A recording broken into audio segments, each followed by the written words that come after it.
The Los Angeles Lakers got embarrassed by Dan Hurley turning down the offer to be their head coach. And while it's funny, and it is, I'll tell you why it could complicate a Brandon Ingram trade. Plus, it would be a great move to trade up for Dalton Knecht in the NBA draft. It's Tuesday's episode of Locked On Pelicans. Let's go.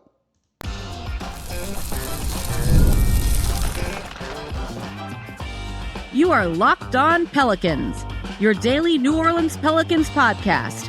Part of the Locked On Podcast Network, your team every day.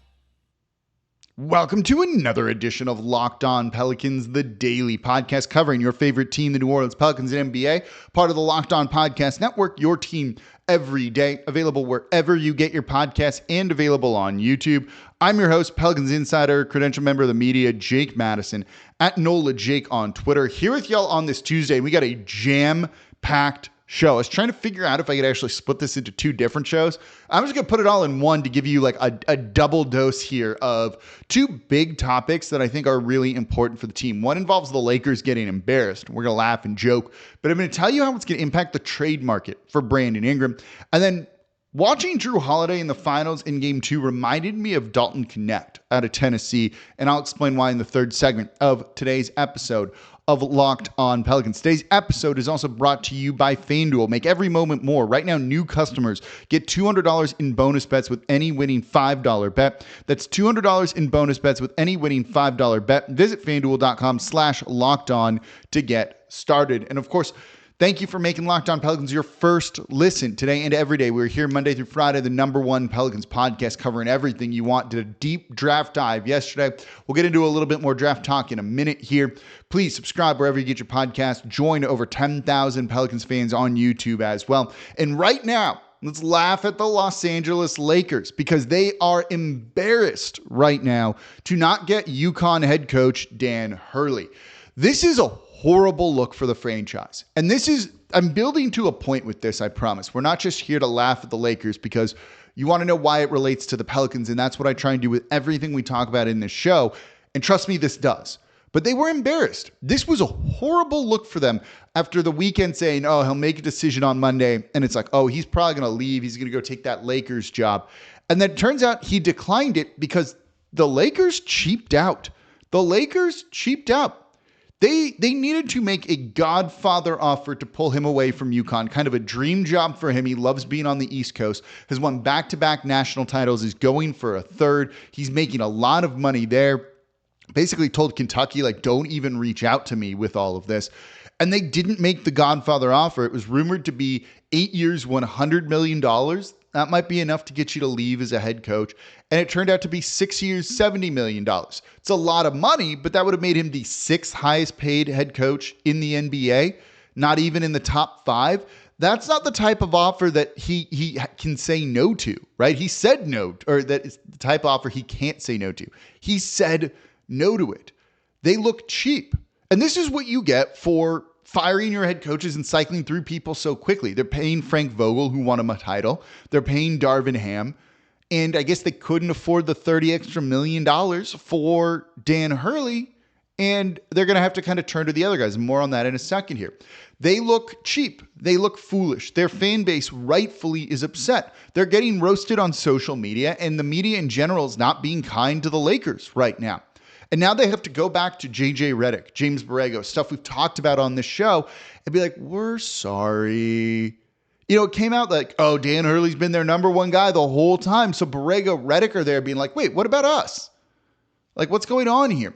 And now you have to go back to them and be like, you know what? We actually wanted you all along, and they're going to know that you're lying. Now, Redick and Borrego are going to get paid more if they end up hiring one of them, or they just start the whole process over.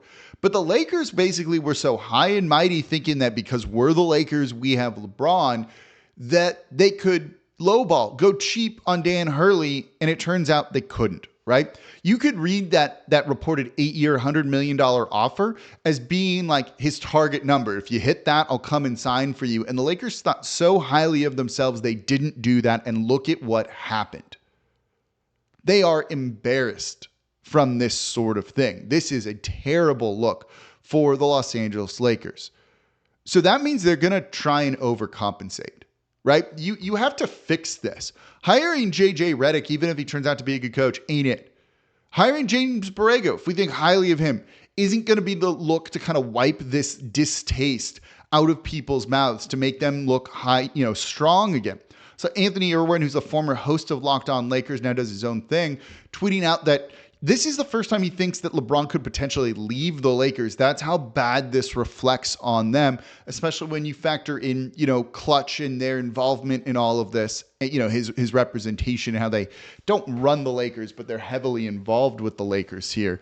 This is just a bad look. Like, this is what you get for thinking your ish don't stink kind of stuff, right? Like, they just thought so highly of themselves. Oh, it's the Lakers. Stars want to be here. All this guy who is considered, a top 2-3 coach in college is going to come here. A guy that everyone would probably like to have coaching their team if they could get him. And you couldn't do what you needed to do to land him. It's a black eye for their franchise. It's not a good look whatsoever. So what you do here is, if you're the Lakers, and we know this is what they're going to do, is they're going to try and overcompensate. They're going to overcompensate. They're going to do something else. I think they were trying to be smart with some of their assets. They can trade 3 future first-round picks. They could try and go get a big name.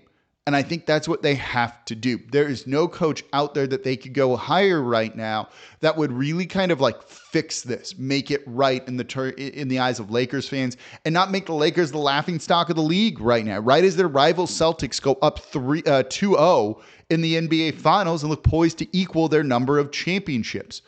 So the only way you fix this is you go star hunting on the trade market. That means Trae Young, Donovan Mitchell, DeJounte Murray, Lauri Markkanen, any of the names you'd want the Pelicans to go after, the Lakers are now going to be in the running for. I don't think they were truly going to be in the running for any of those massive names before. Partially because I think they were trying to manage their assets, but also some of their other assets don't look that good. But there's a scenario where they could land one of those guys over the Pelicans. And that's what worries me now, that the Lakers feel they need to be hyper aggressive to not lose LeBron James, to kind of overcome Dan Hurley staying at UConn. What's that scenario? I'll break it down for you coming up here next in today's episode of Locked On Pelicans. So to build to the point again, there's one thing I want you to take away from the segment is the Lakers got embarrassed. Let's say it again, right? Let's all together once more with feeling. The Lakers got embarrassed, and they're going to do something to try and counteract that. Coming up next in today's episode of Locked On Pelicans. Today's episode of Locked On Pelicans is brought to you by FanDuel. Summertime means baseball, the NBA Finals, and more, and you can bet on it all over on FanDuel. Right now, new customers get $200 in bonus bets with any winning $5 bet. That's $200 you can use to bet everything from the Finals MVP to who's going to hit one out of the park. Look, Drew Holiday may be getting very good odds on Finals MVP. I'd probably jump all over that. We're going to talk about Drew Holiday and how it relates to a player in the draft coming up in the third segment of today's show. So visit FanDuel.com/lockedon and add a big win to your summer bucket list. FanDuel, America's #1 sportsbook. That's $200 in bonus bets with any winning $5 bet. FanDuel.com. FanDuel, America's #1 sportsbook and the official sportsbook of Locked On. And thank you for making Locked On Pelicans your first listen. Today and every day, we are here Monday through Friday, the #1 Pelicans podcast, covering everything you want to know about this Pelicans team. So please subscribe wherever you get your podcast. Join over 10,000 Pelicans fans on YouTube as well and become an everydayer. That means you listen Monday through Friday. And now for your second listen, Locked On Saints, host Ross Jackson breaking down everything black and gold, what the offense is going to look like. He's been talking a lot about the movement, the motion that we're going to see, different looks than we saw last year. It's getting me kind of hyped. Make sure Ross Jackson, Locked On Saints, part of the Locked On Podcast Network, your team every day, is your second listen today. So let's lead off with this again. The Lakers were embarrassed. Really as simple as that with Dan Hurley going back. But that makes them desperate. That means they need to overcompensate, and that's going to complicate the Brandon Ingram trade market. The Pelicans have better assets. They have better young players. They have other salary that they can move. You could include Brandon Ingram in a deal. In theory, the Lakers can't outbid the Pelicans for Trae Young. Donovan Mitchell is a different story. More on that in a second here. Donovan Mitchell, but Lauri Markkanen, even though I don't think he's going to get moved, right? This could also mean a guy like, Trae Young and Murray get traded depending on how really the Atlanta Hawks want to retool the roster. So here's a scenario where the Lakers do kind of win or get the player over the Pelicans. Say, let's use Trae Young as the example, right? I just did the show last week, if you're an everydayer, you remember, of kind of like the dream off season. And I said it's, the Brandon Ingram trade is for Trae Young. But I wouldn't give up Brandon Ingram 3 first-round picks for Trae Young, right? Like there's a limit to what I would do in that deal. They're a small market. You need to manage your assets smartly. The Lakers, maybe they don't. Now that they are so desperate, backs against the wall, being embarrassed, I'm going to keep saying that. Do they go out and just completely overpay for someone? Say Trae Young's not available and it's DeJounte Murray, right? There's a limit to what you would give up for Murray. I think he's a good player. I don't think he's an insanely elite player. He doesn't move the needle for me a ton. But if you could get him and add him to the team, especially if you don't have to give up Brandon Ingram, that sounds great. But what if the Lakers just completely overpay and outbid you? Like completely to the point where it's like, yeah, we can't match that, right? Remember when Murray was traded in the first place and how much they gave up for him? That was genuinely shocking of a trade. Being like, wait, it was that much? That's what he went for here? He was traded by the Spurs to the Hawks for Gallinari and a 20, where are the picks here? I'm like rereading it for Danilo Gallinari, 2023 first round pick, 2025 first round pick, 2026 first round pick, and a 2027 first round pick. And one of the picks didn't convey. Like that's an insane amount of picks that he was traded for. Like you can't do that. He's not worth that. And I would be upset if the Pelicans did that, even though I want them to kind of put their chips in and go after guys. Think that Rudy Gobert trade, and it was like, how much for Rudy Gobert? Even if another team wanted to get him, they probably weren't going to do that. And it's like the Godfather offer thing. What the Lakers should have done, we can tie it all together here, for Dan Hurley. And they didn't do that. The Lakers might do that. They might include 3 first-round picks plus other swaps and other things that they can offer to go completely overpay for a player. And if Trae Young's not actually available, and say it's Murray, that's a better example here, the Pelicans aren't going to compete with that, and they're going to let the Lakers do that, even if maybe the Pelicans need to go and get that kind of guy. That's what this could cost. They might just mortgage everything here. And while it'll be fun to watch the Lakers not do well in the future when LeBron James leaves and it's an aging Anthony Davis who's kind of unable to be the number one guy, that doesn't matter because I want the Pelicans to be good more than I want the Lakers to be bad. And I think that's an important thing to look at with this, right? The spite, the stay petty, all of that's fun, but I'd rather the Pelicans just win, right? If they both make both miss the playoffs, but one's worse than the other, that doesn't make me feel better. If the Pelicans make the playoffs, lose in the first round, and the Lakers just don't do anything, don't make the playoffs, like no one's truly winning there. And so you look at this and it's like maybe they trade Austin Reeves, D'Angelo Russell, and 3 first-round picks to the Atlanta Hawks for Murray. If it's just, maybe you value Russell, maybe you value Reeves, maybe you value all of those first-round picks because of how combustible this Lakers situation could be. And the Pelicans got a lottery pick out of it, right? They could get a good pick next year too. All of that's still potential. Sometimes you're kind of banking on all of that, right? The Pelicans got the 7th pick in the draft from the Lakers. That's pretty significant from some of those future picks. If they completely overpay and, the Atlanta Hawks value those picks because they don't have picks of their own because of the Murray trade, that's a lot. Like that's a lot. And I don't think the Pelicans are going to match that. And that complicates the Brandon Ingram trade market if one team just comes in and completely overpays. We'll see what Brandon Ingram's trade market is. I think it's a little bit up in the air right now. So that's an area that does concern me here with this. So it's easy to laugh at the Lakers. They were embarrassed by all of this. But if it means they go and land a big name player because this is what they're going to try and do to overcompensate for it, I don't love that because the Pelicans are competing with them for the same players. And maybe the Lakers feel desperate, whereas New Orleans has shown maybe they kind of have a propensity to really, truly manage their assets better than the Lakers will, but you don't get your guy. There's something to be said for that. It's not an ideal situation. Let me know what you think. Do you think this complicates the Brandon Ingram trade market? Let me know in the comments down below. So we're going to stick in this segment. We're going to switch gears to the NBA draft. I want to start with game 2 of the NBA Finals. And Drew Holiday looking freaking awesome. When we all love Drew Holiday, so that was just really cool. Like, of the two teams in there, I'm rooting for the Boston Celtics because I want to see Drew Holiday get another ring. He was flat out fantastic in game 2. He had 26 points on 11 of 14 shooting, 11 rebounds, a steal, and a block. And what was so impressive about what he did was the way he got those points, that 11 for 14. Right? Like, that's really good. That's an insane game.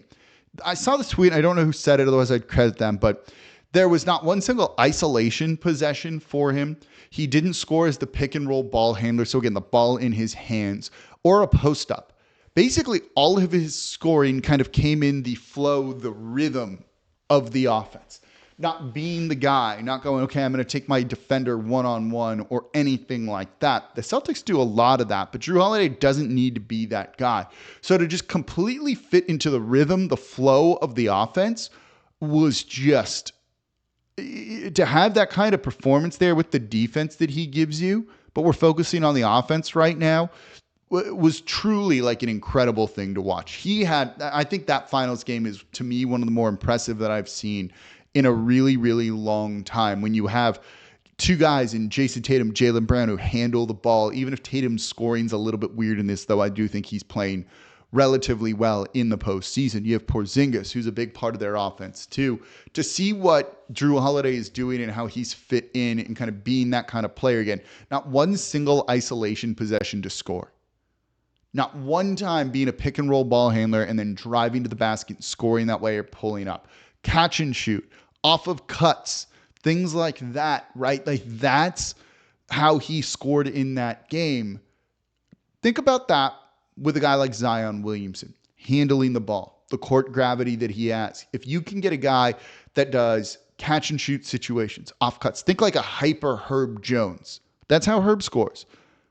But what if you had a guy that was like crazy good at that sort of thing? That's what Drew Holiday just showed you in that game, while also being a really good three-point shooter. He's had one of his best three-point shooting careers of his season this year with the Boston Celtics, draining north of 40% of his threes. He's been the exact kind of player that you would want on the New Orleans Pelicans. The timeline was weird. We don't need to rehash this of like they shouldn't have traded him or anything like that. Like, they did the right move there, I think, and did right by him for where they were kind of in their rebuild process. But what if you can go and get an offensive version of that? And I don't think Drew Holiday is going to do that every single game, but there is a player in the draft that I've mentioned like almost a month ago on this show as a trade-up target for the Pelicans, because you're going to need to trade up to get him. But that Drew Holiday game reminded me of him, and I'll explain why. That's Dalton Knecht out of Tennessee. Let's look at him coming up here next in today's episode of Locked On Pelicans. Today's episode of Locked On Pelicans is sponsored by BetterHelp. Look, life doesn't come with an instruction manual. Sometimes something happens, you don't know what to do, it stresses you out, it freaks you out, you're bothered by it, you keep it in, and then that starts to just cause problems in your life.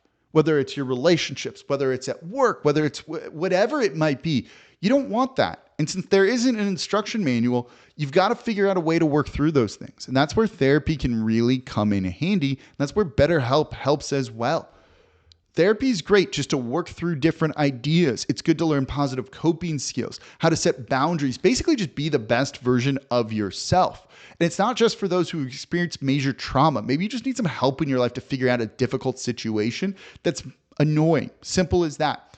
So try BetterHelp. What I love about it is it's entirely online. You don't need to go to a doctor's office, wait, sit, go in.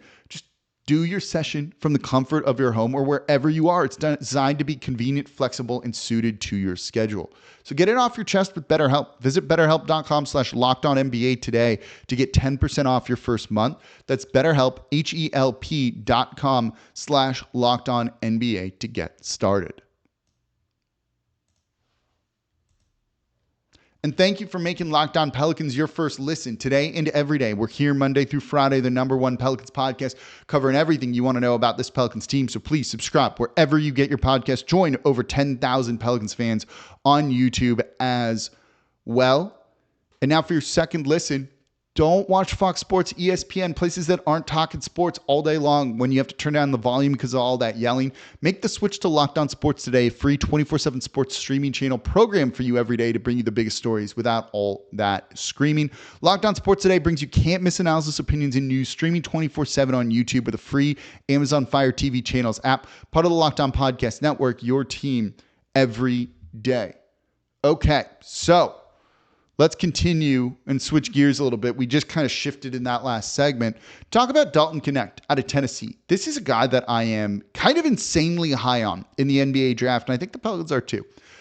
There were some rumors right away after the lottery, in the days after that, after the combine, that the Pelicans were looking to potentially trade up.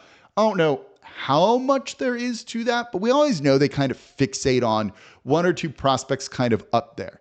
And I think Dalton Knecht is one of those guys. So he's a little bit older, a senior out of Tennessee, went the JUCO route before 1 year at Tennessee. He's 23. He'll be 24 next season. So this isn't like an 18, 19-year-old. But you want a plug-and-play guy. And if you're an everydayer, we talked about kind of plug-and-play guys in yesterday's show and why this team, who's trying to be competitive to go out and play right now, wants to have someone that can step in.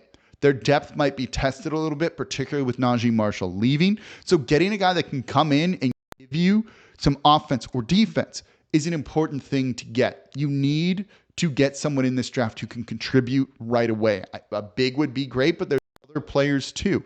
And Dalton Knecht is absolutely one of those guys. 6'6" with a 6'9" wingspan and pretty good strength and decent enough measurables, borderlining on good at the NBA Combine. This was just a hyper-productive college player, especially at Tennessee, where he averaged almost 22 points per game, shot 45% from the field and 40% from three. But here's the thing with his three-point shots. His three-point shooting was 47% on catch-and-shoot threes. This is a dude that kind of scores in all different ways, but is also an elite shooter. This is someone who looks like he will be a 40% shooter on good volume, high volume at the NBA level. And he also gets downhill and attacks and gets to the free throw line. So while we were talking about Jrue Holiday kind of playing off ball, cutting, doing all of those things, Dalton Knecht is really good with the ball in his hands and aggressive and scoring, and also has some like sneaky good, like functional athleticism is probably what you would call it, where he can actually finish at the rim. He put on a lot of muscle. You could see it from his JUCO film to this year at Tennessee, where he can handle contact, where he has good touch and can finish with both hands at the rim. Just kind of does everything. I don't think you're going to use him at that way at the NBA level, and he might kind of struggle to adjust with that, kind of being a number one option, a number one scoring option, even though I think he definitely can be. It's the off-ball stuff. He does like everything you want out of an off-ball guy. He has like a shocking amount of basketball IQ. Something that David Griffin said they want to add in the, to the team this coming season. He just has that like feel for the game where he looks around and just knows where to position himself. Something very similar to Jordan Hawkins. And so for a wing player who can cut and relocate and find open space to shoot, that has good size and good athleticism, that's a type of player that I'm really interested in. You look at how he relocates after handling the ball, passing it, moving around, realizing when someone's cutting, and then relocating to kind of fill the spot that they were in so he provides an outlet for that other player, would fit perfectly around Zion Williamson. Like absolutely perfectly around Zion Williamson. And when you look at what he did going from JUCO to the SEC, that says a lot about him as well, I think, right? He took a big step up in competition and still delivered on all of that. And again, the shooting looks phenomenal. He took 6.5 3-point attempts per game, right? You want to add more shooting as a knockdown guy, a movement shooter, a pull-up shooter, and a spot-up shooter. That's what this guy can definitely do. And he has enough athleticism and moves in his bag to create a little bit of space. I don't think he's going to be an elite creator for others at the NBA level, but using him as an off-ball guy where his usage rate is a little bit lower, it was fairly high in college, That to me screams like the type of player that I want around Zion Williamson. This guy's going to come down and immediately knock down shots at the NBA level. The knock on him is twofold. I don't think he's an elite rebounder, though I don't think he's a bad rebounder. And defense hasn't totally been there. When this guy's on the floor, especially if he's going to be with the starters, that's who they're going to probably try to be picking on. I will say his defense got better at Tennessee. So again, going to the SEC and grading out as like maybe an average defender, I think is a pretty good thing. He definitely seems to have the work ethic to try and become a good defender, whether maybe some of his, lateral side to side movement holds him back. That remains to be seen and could be the case, but he's a willing defender and he tries. It's not going to be kind of the same hustle guy as Najee Marshall, but he's going to be more of that kind of knife on offense. Can give you some of the slashing that Najee Marshall gave you. Will definitely give you more of the shooting than what Najee Marshall gave you. That to me is the type of guy that I would go and get. He doesn't have the same like insanely high ceiling that you would like. And I think that's maybe why he's going to fall out of the top 5, top 7, top 8. Particularly with the defense too. But if he's there at 11, 12, that's where the Pelicans maybe need to get on the phone and look and see what it would take to potentially trade up. Could you trade, the 21st pick and a future first round pick to get up and draft him while also acquiring 2 second round picks? Dalton Knecht and 2 second round picks while giving up this first and another first? That to me, I don't know if that's the exact trade that you'd be able to do. I would look into that trade because I think that's the type of move that would work really well. Could you call the Sacramento Kings and go right down to 21? They're at 13. We'll give you next year's pick too. You give us 2 second round picks in a future draft because I don't want them in this draft.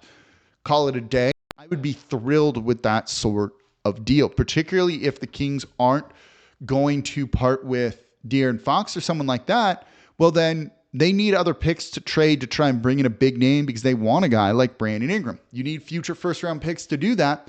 Go give them those future first-round picks, or at least one, to go and get the guy here that I think would really help. And I do think Dalton Knecht can definitely do that and be that guy.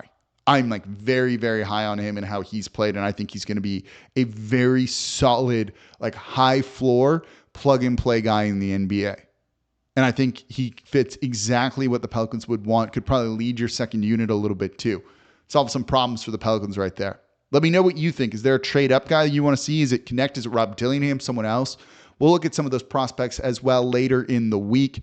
And we'll have a very fun Trade Target Thursday show as well. So please subscribe wherever you get your podcast. This is the Locked On Pelicans podcast, part of the Locked On Podcast Network, your team every day. As always, I'm your host, Jake Madison. At Nola Jake on Twitter. We'll be back with y'all tomorrow to talk more draft and other things going on around the team. We got a James Borrego update that we didn't even get to touch on in today's show. We'll look at that tomorrow as well, and I'll see y'all next time.